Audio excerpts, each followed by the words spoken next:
Bismillahirrahmanirrahim. Assalamualaikum warahmatullahi wabarakatuh. Alhamdulillahirabbil alamin. Wal aqibatu lil muttaqin.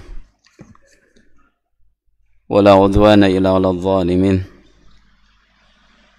Asyhadu an la ilaha illallah wahdahu la syarika lah. Wa asyhadu anna Muhammadan abduhu wa rasuluh. Allahumma salli wa sallim wa barik ala habibina wa sayyidina wa maulana Muhammadin wa ala alihi wa ashabihi wa man tabi'ahum bi ihsanin ila yaumiddin, amma ba'd. Allahumma ati nufusana taqwaha wa zakkiha anta khairu man zakkaha anta wa rahmati Allah subhanahu wa ta'ala.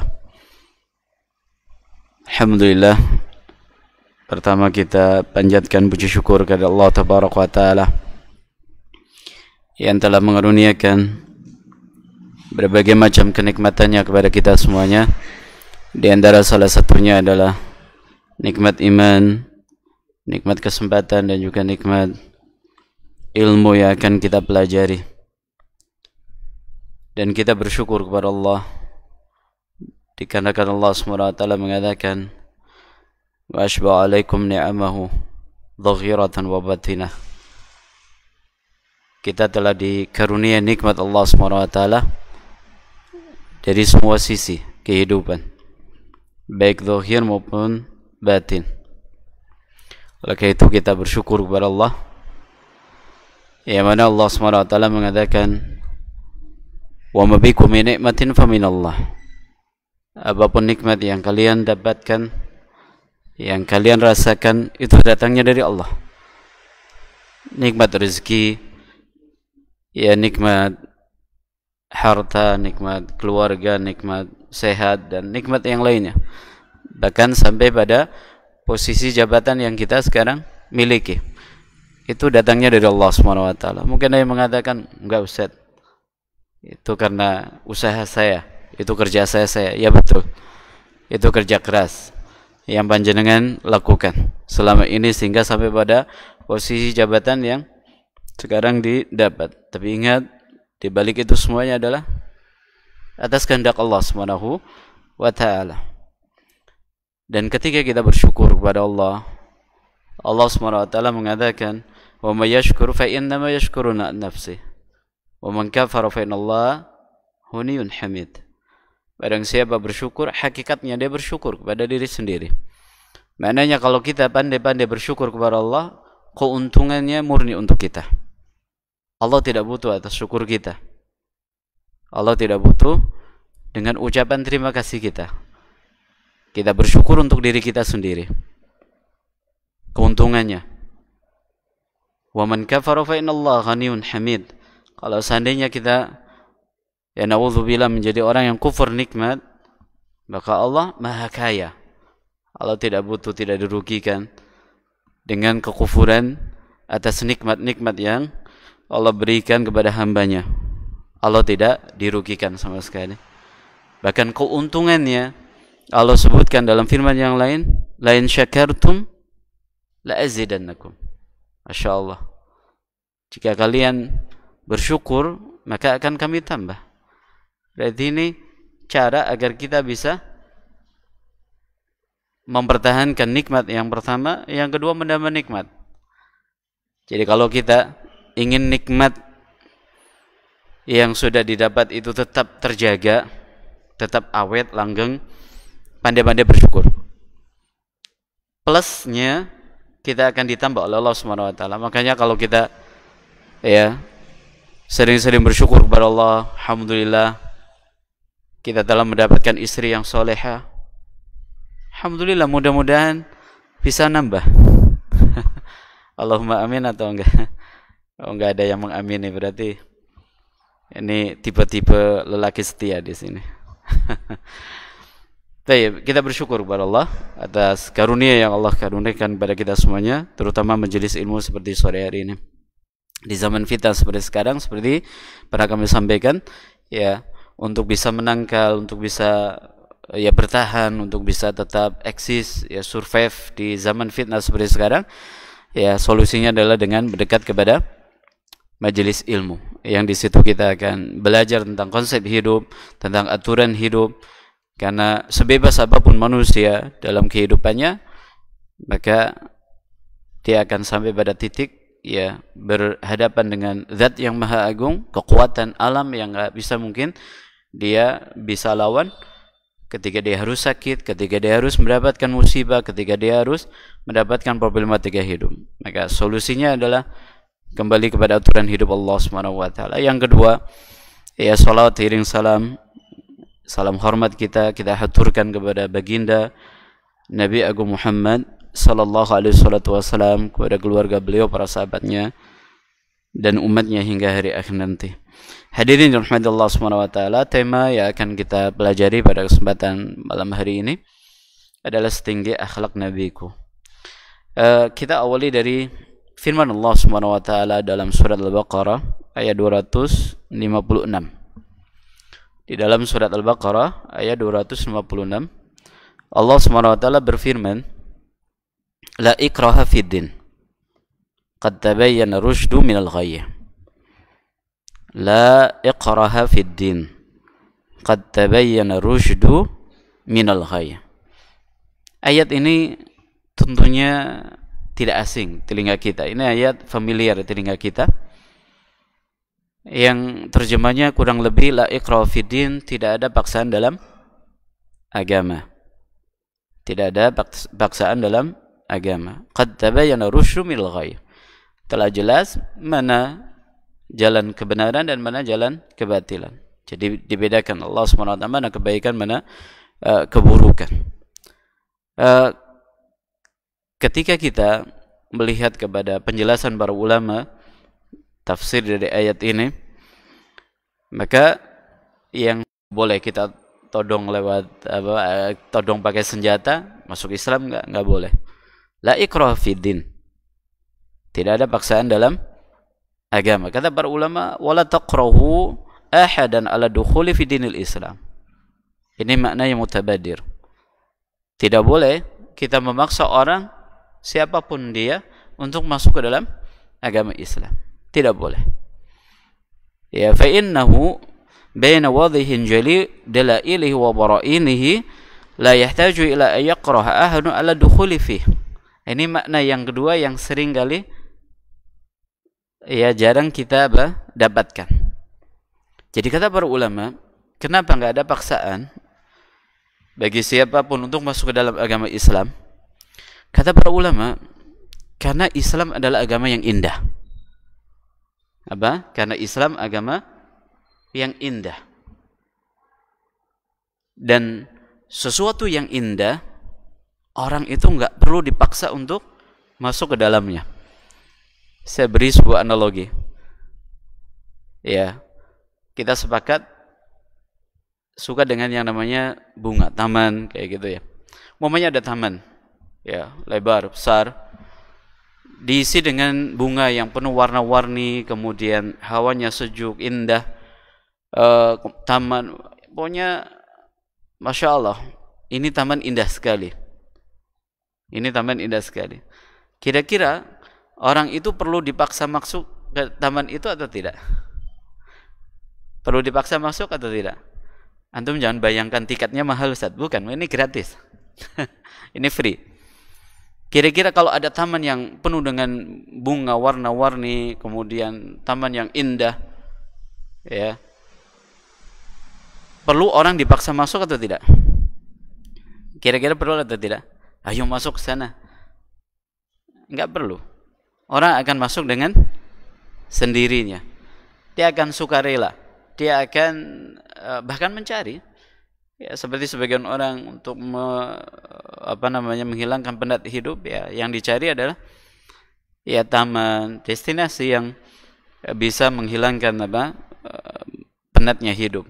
Ya, jalan-jalan, pergi wisata kemana, ke pantai atau ke taman, ke gunung atau yang mana. Nah, ini analogi sederhana. bahwa Islam adalah agama yang indah, Bapak Ibu.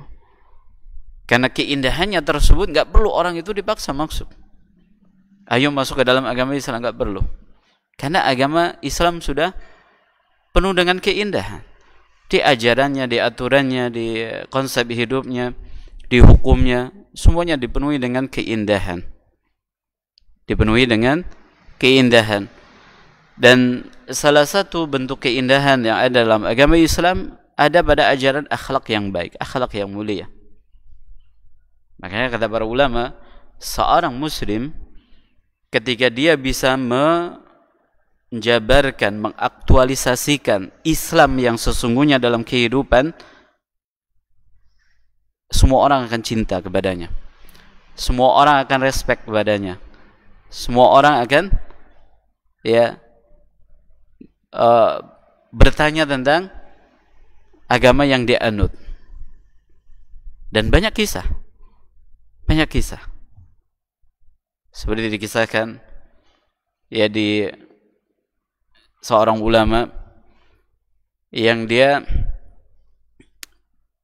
pernah dimasukkan ke dalam penjara oleh penguasa pada saat itu bersama para pentolan penjahat, gembong penjahat.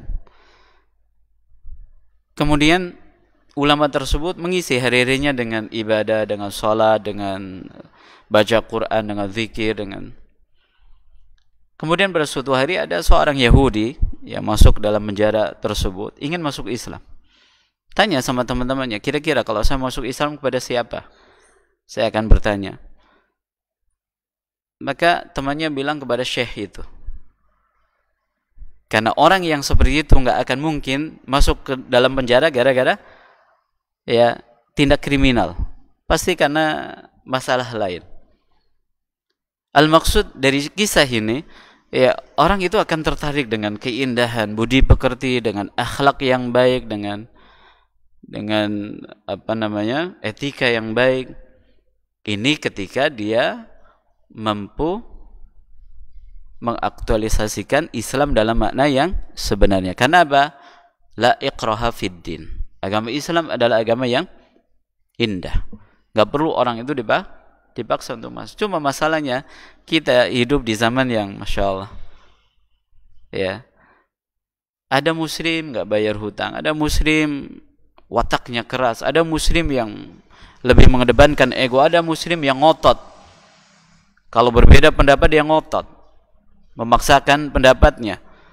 Ada muslim pula yang baperan, dan seterusnya. Yang sekarang akhirnya orang itu nggak bisa membedakan mana Islam, mana Muslim. Padahal kan harus dibedakan. Ini Islam sendiri, ini Muslim sendiri.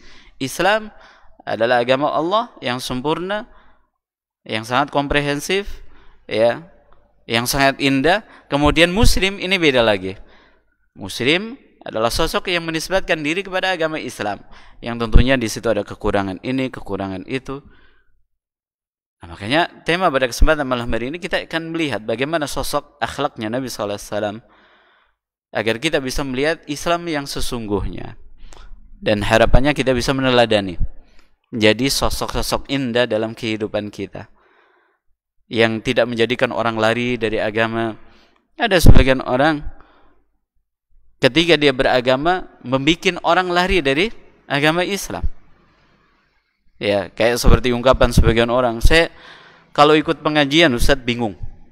Kenapa bingung? Ikut Ustadz Fulan bilangnya seperti ini, ikut pengajian Fulan bilangnya seperti ini, bingung saya Ustadz. Saya mending gak ngaji saja. Ada seperti itu argumennya. Padahal ini argumen kurang apa? Kurang pas, Karena Allah SWT memerintahkan kepada kita, ihdinas siratal mustaqim. Kata para ulama, setelah kita berdoa, ya Allah tunjukkanlah hamba jalan yang lurus, kita diperintahkan untuk mencari jalan tersebut.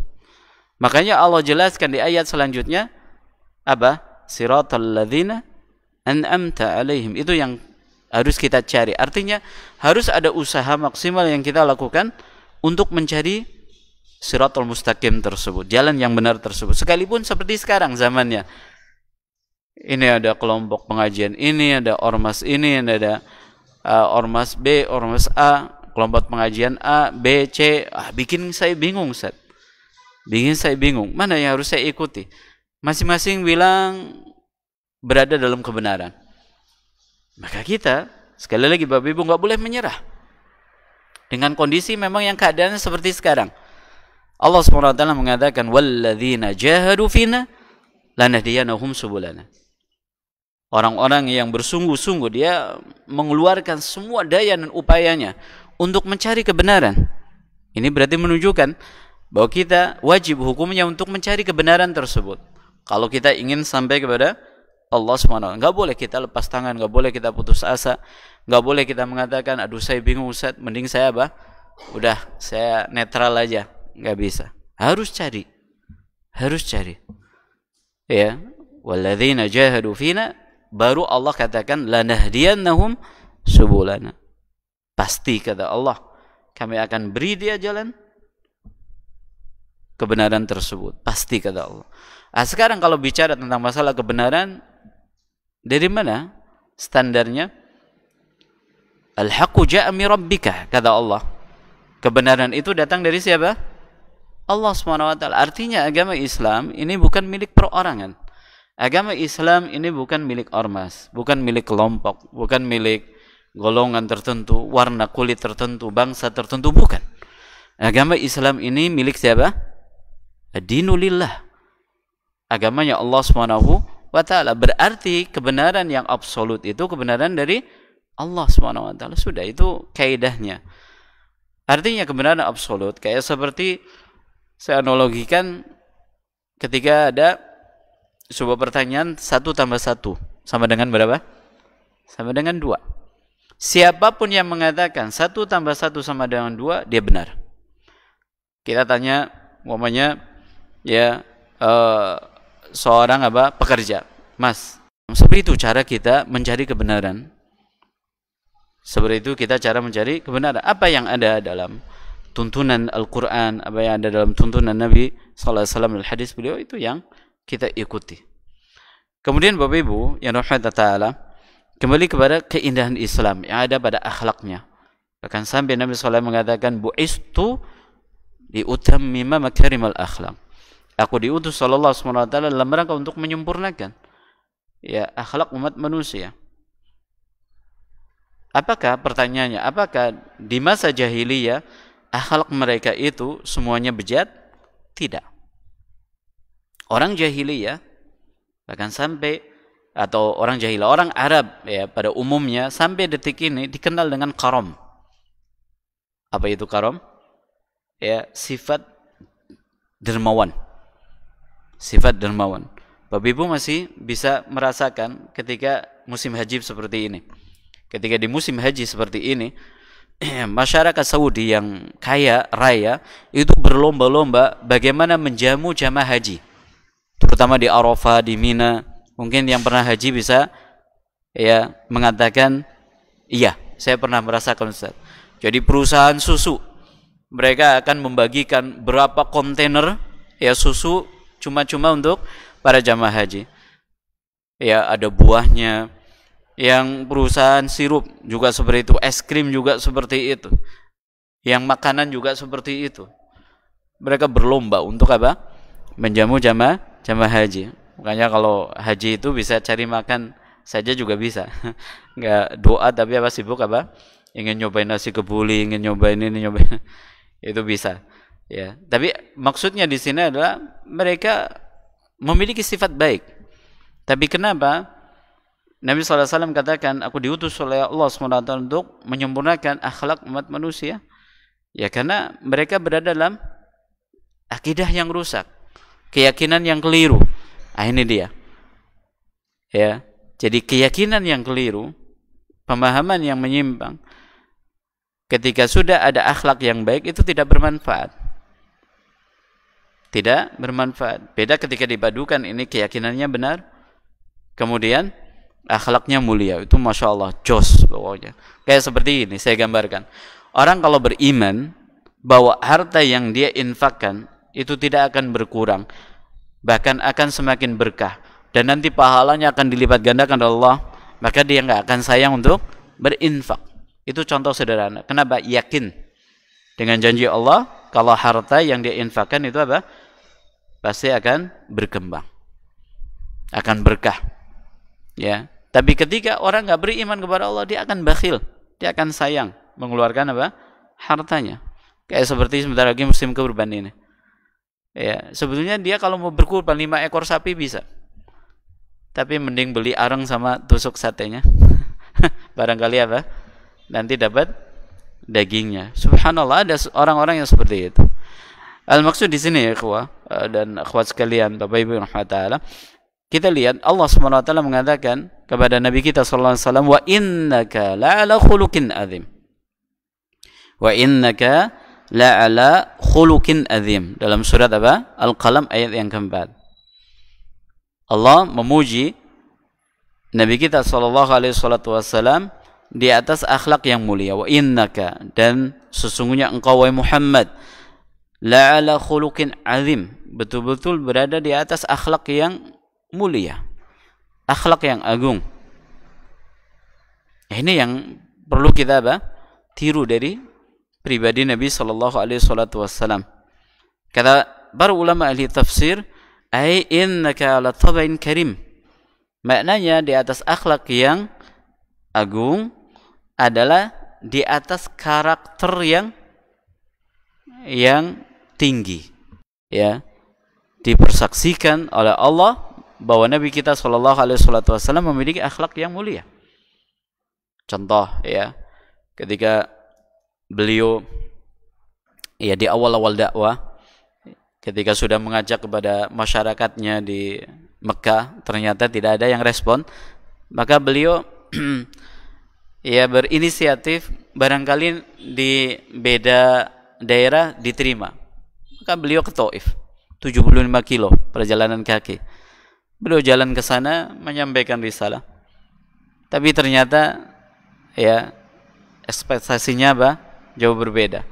Bayangannya yang harapannya diterima ternyata ditolak mentah-mentah. Ya. Sampai dikisahkan beliau itu diusir, kemudian dilemparin batu oleh anak-anak dan juga perempuan. Kemudian beliau lari, ya, terluka bagian tumitnya. Kemudian beliau mampir di sebuah kebun. Kemudian didatangi oleh malaikat Jibril. Setelah mengucapkan salam, maka beliau menyampaikan, Allah SWT mengetahui apa yang dilakukan oleh kaummu. Dan ini bersama saya ada 2 malaikat, al-akhbasat, ya, penjaga gunung, ya, yang siap memerintahkan apa yang kau inginkan. Apa yang kau inginkan. Yang siap melaksanakan apa yang kau titahkan, yang kau perintahkan. Apa yang diucapkan oleh Nabi sallallahu alaihi wasallam? Justru aku berharap semoga dari anak keturunan mereka, ya, tumbuh menjadi orang-orang yang menyembah Allah Subhanahu wa taala semata. Coba kalau kita seandainya diperlakukan, ya, oleh orang yang benci dengan kita dengan perlakuan yang buruk, kemudian ada kesempatan untuk membalas, bagaimana?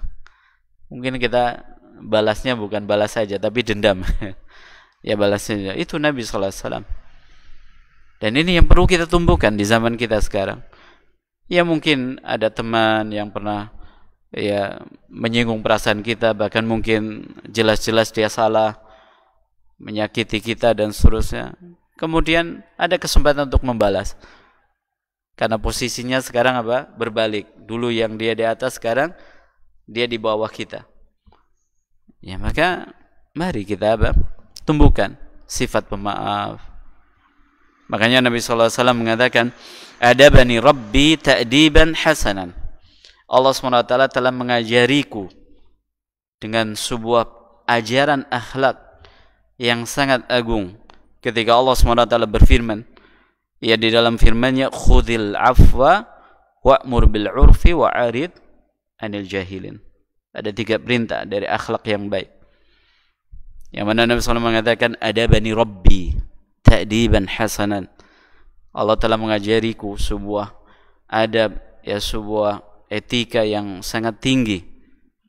Yaitu ketika Allah perintahkan khudhil afwa, beri maaf. Beri maaf.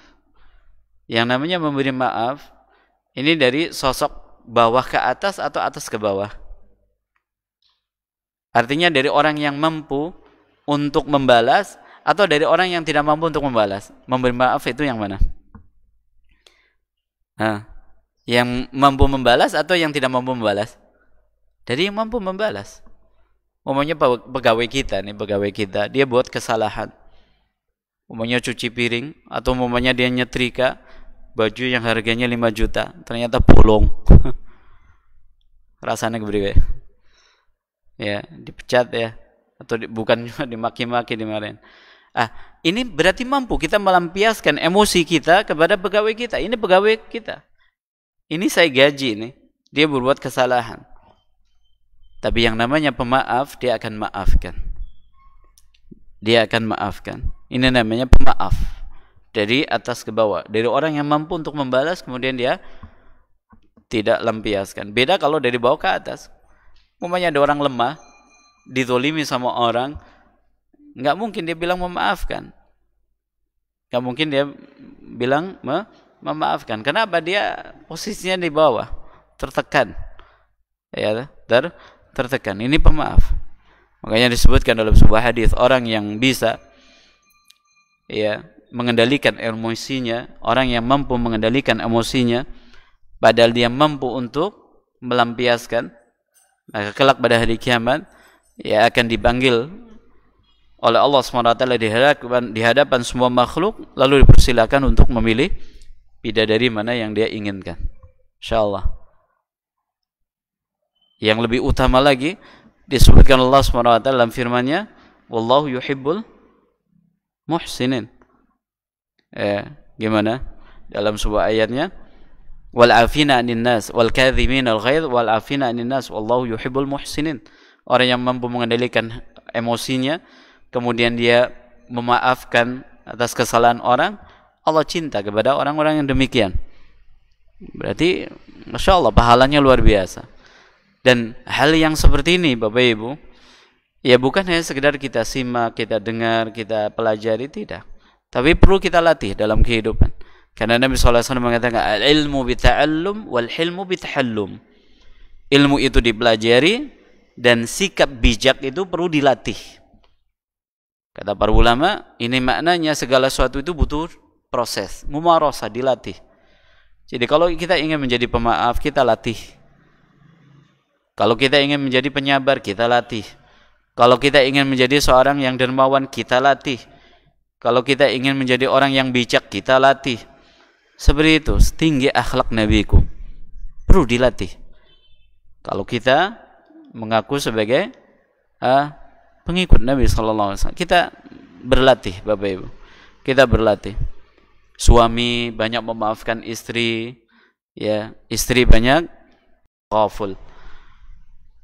Yaitu ketika di dalam surat Tahrim Allah SWT sebutkan ketika Nabi SAW ditegur Allah SWT karena memprioritaskan atau mengharamkan ya sesuatu yang halal hukumnya, karena dalam rangka untuk mengikuti keinginan salah satu istrinya. Dikisahkan dalam buku-buku tafsir, yaitu madu.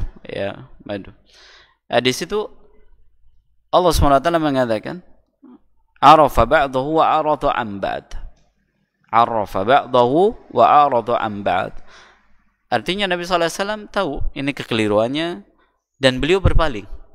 Itu namanya taghaful. Taghaful itu artinya adalah ya kita tidak terlalu membesarkan kesalahan yang ada pada orang lain.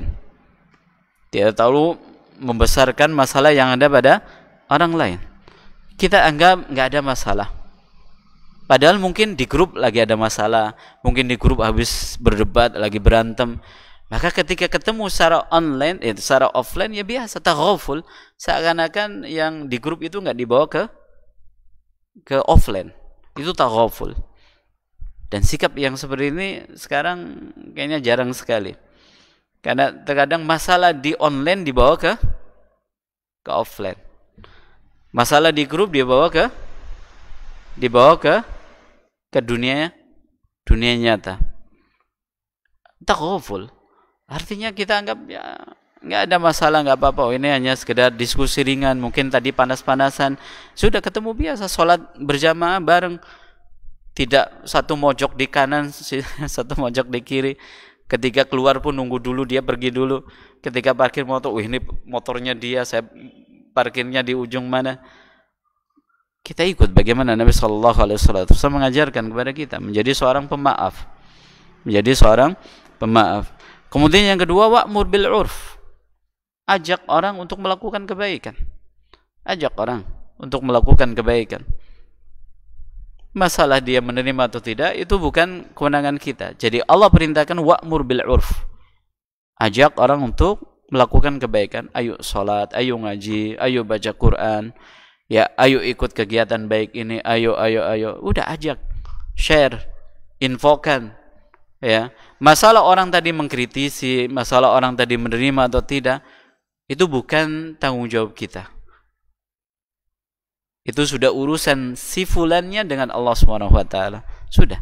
Dia yang nanti akan ditanya Allah Subhanahu wa taala. Ini ada info pengajian, ini ada ajakan untuk berbuat baik, ini kenapa kok malah dikritisi kok? Itu urusan dia sama Allah. Dan kita pun nggak perlu terlalu masuk kepada orang tersebut. Ada sebagian orang ketika ikut pengajian seperti ini, wah, kemarin Ustaz bilang kalau ada info pengajian diinfokan, dikritisi, ini dosa itu. Nggak usah, kita nggak usah masuk kepada kehidupannya dia. Yang saya maksud urusan dia dengan Allah, artinya sudah biarkan, nggak usah kita cari-cari tahu. Nggak usah kita itu mengikuti warta beritanya dia, ini orang apa, ini responnya apa, udah sudah kita share, sudah. Wa'mur bil urf, kata Allah Subhanahu wa taala. Kemudian yang ketiga, wa'arid anil jahilin, wa'arid an al jahilin, artinya kalau kita bicara sama orang yang nggak tahu itu jangan dilayanin. Dahulu ada ucapannya Imam Syafi'i, tapi saya agak lupa ya bait syairnya. Kata Imam Syafi'i, yang ini makna ya, bil makna, kata beliau, menghadapi orang jahil itu didiamkan. Soalnya kalau dilayani maka akan tidak ketahuan mana yang lebih jahil. Kayak seperti sederhananya ya, ada orang berantem sama orang gila. Ini berantem. Orang akan bilang, ini yang waras yang mana? Kayak gitu. Maka Allah bahasakan wa'arid anil jahilin, berpaling dari orang-orang yang jahil. Orang yang enggak paham sudah enggak usah dilayani. Tidak usah dilayani, sudah berpaling saja. Kalau seandainya mengajak untuk diskusi secara baik, karena yang namanya ketika kita bicara apalagi dibawa dengan suasana panas, itu akan menjadikan hati itu lahu nufrah, artinya hati itu akan merasa benci, akan merasa dendam, akan merasa tidak suka, itu pasti. Ya. Makanya di sini etikanya adalah berpaling, bukan dilayani. Soalnya kalau dilayani tadi malah akhirnya jadi berdebat, akhirnya jadi sudah berpaling saja.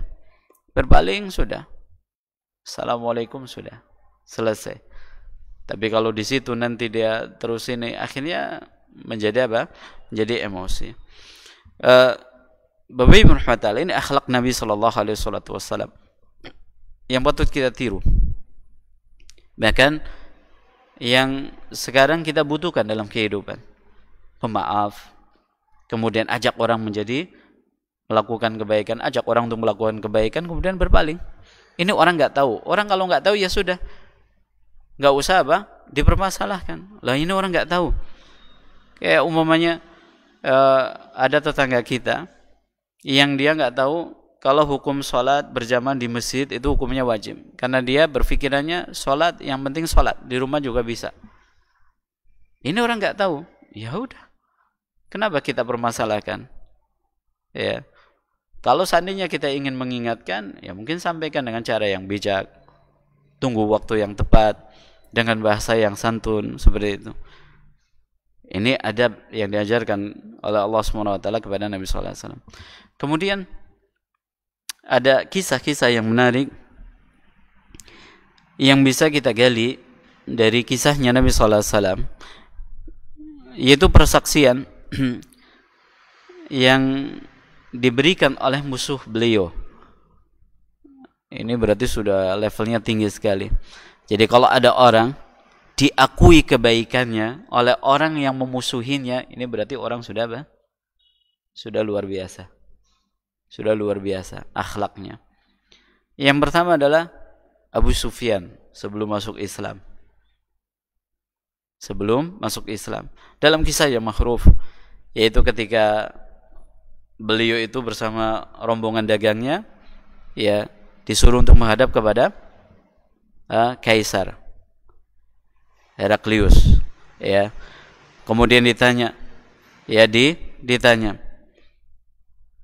inni sa'ilun an hadzal rajul fa in kadzabani fakadzibuhu. Kata Kaisar bertanya, ya, saya ingin bertanya tentang sosok yang mengaku menjadi nabi di tengah kalian. Maka dirinya berkata, benarkan apa yang diucapkan oleh Abu Sufyan ini. Kalau dia bilang dusta, katakan dusta kepada penerjemahnya. Maka kata Abu Sufyan, fa wallahi laula al-haya'u min ayathira alayya kadhiban lakadzabtu anhu. Demi Allah, kata Abu Sufyan, ini sebelum masuk Islam, ya. Ya, kalau bukan rasa malu yang akan saya derita gara-gara saya berbohong atas Muhammad, saya akan berbohong. Saya akan berbohong. Artinya dalam pertanyaan yang panjang itu kan ditanya, ya, ada 10 pertanyaan kalau tidak salah.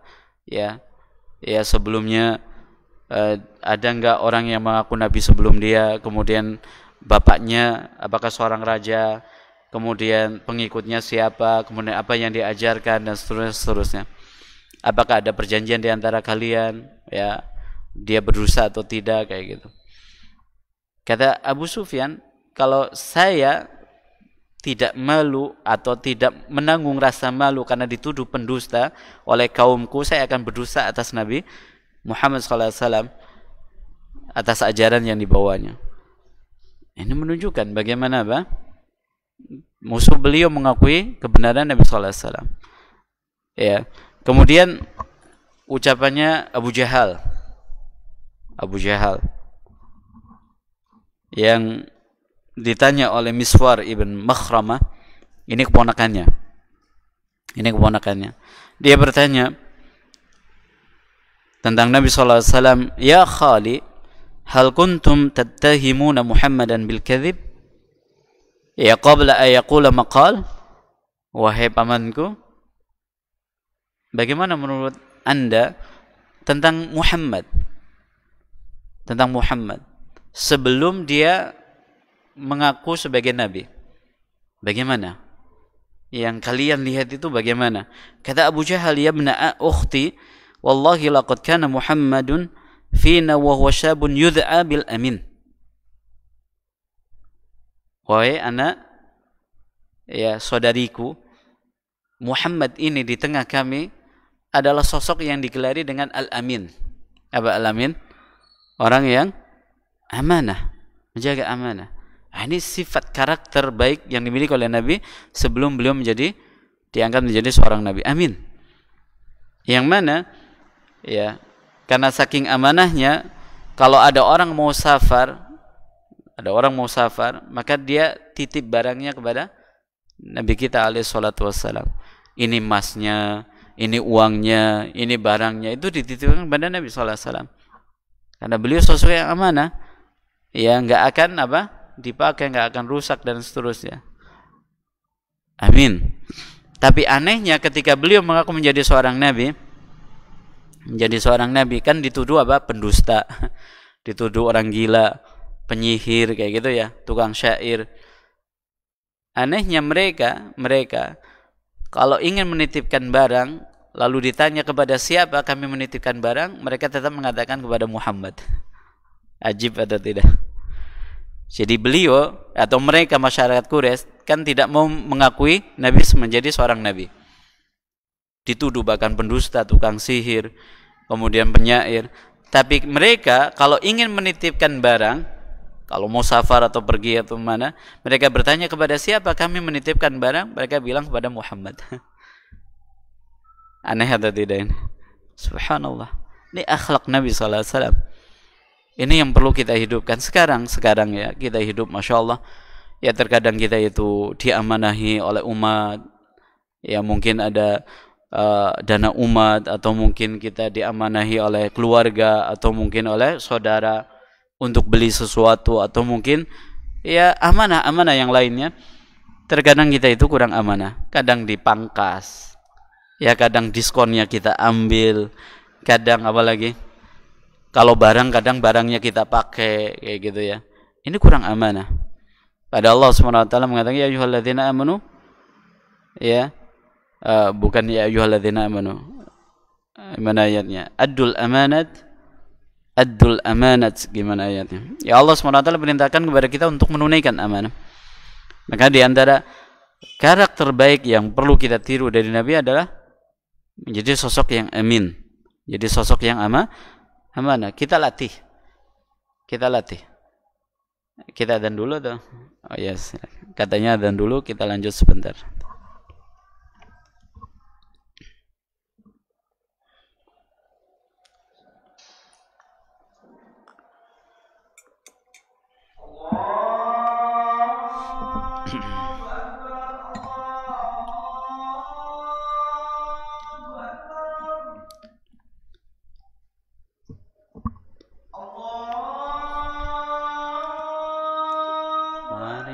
Ngabar apa?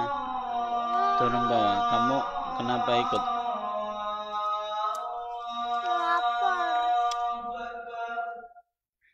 Nanti belinya nanti.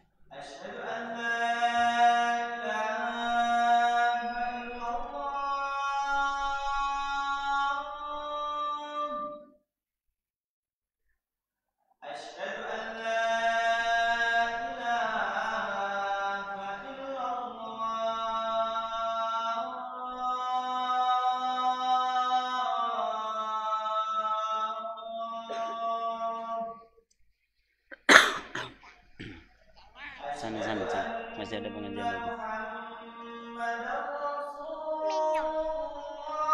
Sini, ya sini.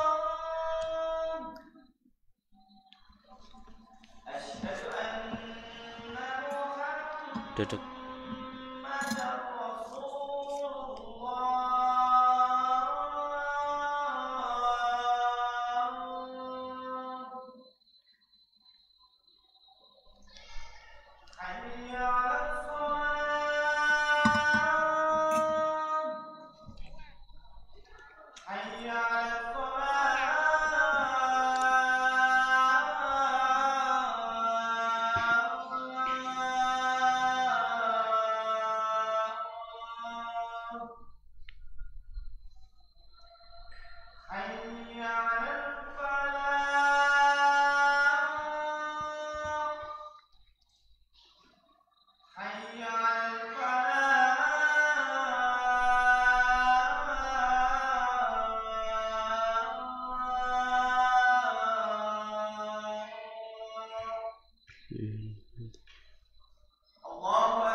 Di keutamaan orang yang amanah disebutkan oleh Nabi sallallahu alaihi wasallam, kalau seandainya ada orang mengamanahkan harta untuk ditunaikan kepada orang lain, maka kita akan mendapatkan pahala senilai nominal yang diamanahkan. Contohnya gini, ada orang titip uang kepada kita umpamanya 10 juta untuk diserahkan kepada saudaranya. Lalu kita tunaikan. Ini 10 juta dari fulan. Ya, maka pahalanya seperti orang yang bersedekah senominal 10 juta tadi, insyaallah. Tapi godaannya berat. Godaannya berat. Bisa jadi dipakai dulu, diinvestasikan dulu mungkin. Makanya sebagian orang seperti itu. Ini ada anak amanah, kemudian dia investkan dulu. Kemudian dia cari apa? Keuntungan dari investasi. Ada sebagian orang yang seperti itu. Ini yang perlu kita tumbuhkan di tengah kehidupan kita, menjadi orang yang amanah. Dan ketika kita memiliki akhlak yang baik, Bapak Ibu, bukan ya tanpa alasan. Banyak alasan kita miliki. Disebutkan dalam sebuah hadis ketika Nabi SAW ditanya, ya, amalan apa yang paling banyak memasukkan pelakunya ke dalam surga? Maka beliau menjawab ada dua, taqwallah wa husnul khuluq. Amalan yang paling banyak memasukkan pelakunya ke dalam surga adalah yang pertama bertakwa kepada Allah, yang kedua akhlak yang baik, budi pekerti yang luhur. Ini alasan kita kenapa kita harus meniru Nabi SAW dari sisi akhlak yang baik. Ya, ketika jualan tidak curang, jujur ketika jual barang. Ya, kalau marah, karena ada sebagian orang kalau benci sama orang menghalalkan segala cara. Kalau sudah benci sama orang menghalalkan segala cara. Bahkan mungkin bila perlu dia harus angkat kaki dari hadapannya. Ada sebagian orang seperti itu. Maka enggak boleh, karena dia adalah saudaranya muslim. Kalau sama orang kafir saja kita diperintah untuk berbuat adil, bagaimana dengan muslim? Kalau kita diperintahkan oleh Allah untuk berbuat adil kepada orang kafir, lalu bagaimana dengan muslim? Tapi sebagian orang seperti tadi, kalau sudah benci sama orang, pokoknya dia harus angkat kaki dari tempat ini. Bagaimana nanti di hadapan Allah Subhanahu wa ta'ala? Nabi SAW mengatakan, al-muslim akhul muslim. Satu muslim adalah saudara bagi muslim yang lainnya. Wa kunu ibadallahi ikhwana. Dalam hadis Nabi SAW mengatakan, jadilah kalian hamba Allah yang saling bersaudara. Dalam ayat Allah SWT mengatakan, innamal mu'minuna ikhwah. Bahkan di ayat yang sebelumnya, ya, Allah SWT mengatakan, kalau seandainya ada dua kelompok yang saling bunuh-bunuhan, maka Allah perintah berikutnya, Nabi SAW mengatakan di dalam hadisnya, inna min khiyarikum ahsanuhum khuluqa. Manusia yang paling baik itu adalah yang paling baik akhlaknya. Disebutkan dalam hadis yang lain, ini menjadi alasan kita, ya, ana za'imun bi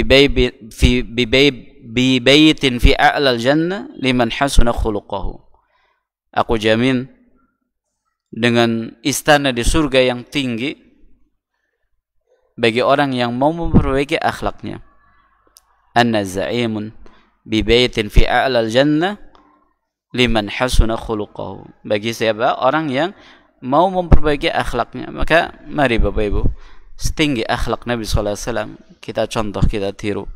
Kejujuran beliau, amanahnya beliau, pemaafnya beliau, ya, kemudian bijaknya beliau, ya, dan akhlak-akhlak baik yang lainnya yang dimiliki oleh baginda Rasul alaihi salatu wasallam. Dan tadi sekali lagi, akhlak itu ada yang memang sudah tabiat dari kecil, sudah diberikan oleh Allah, memiliki sifat yang baik, tapi ada pula yang perlu kita latih.